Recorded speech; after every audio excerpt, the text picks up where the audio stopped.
এটি সদরপুর উপজেলার ভিতরে, অর্থাৎ সদরপুর স্টেডিয়াম মাঠের পশ্চিম পাশের অংশ দেখা যাচ্ছে। এখানে ময়লা আবর্জনা পুরোটা ভরে গেছে। আর এক পাশে দেখেন এই যে সদরপুর থেকে শ্যামপুরে যে রাস্তা, এই পাশটা কত সুন্দর করে রাস্তাটা করা হয়েছে এবং পাশে স্ল্যাপিং দেওয়া হয়েছে।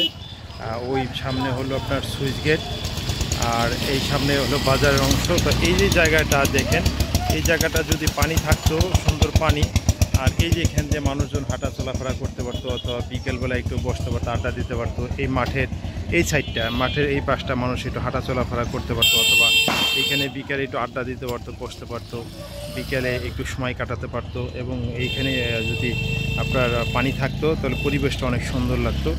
তাই আপনাদের কাছে আহ্বান করছি যে আপনারা মতামত দিবেন যে এই জায়গাটা যদি ময়লা আবর্জনা না থেকে এই জায়গাটা পানি থাকতো এবং পানির প্রবাহ থাকতো, সেই ক্ষেত্রে পরিবেশটা কেমন লাগতো, এবং এই ব্যাপারে উদ্যোগ নেওয়া উচিত কিনা, প্রশাসনিকভাবে সরকারিভাবে কোনো উদ্যোগ নেওয়া উচিত কিনা।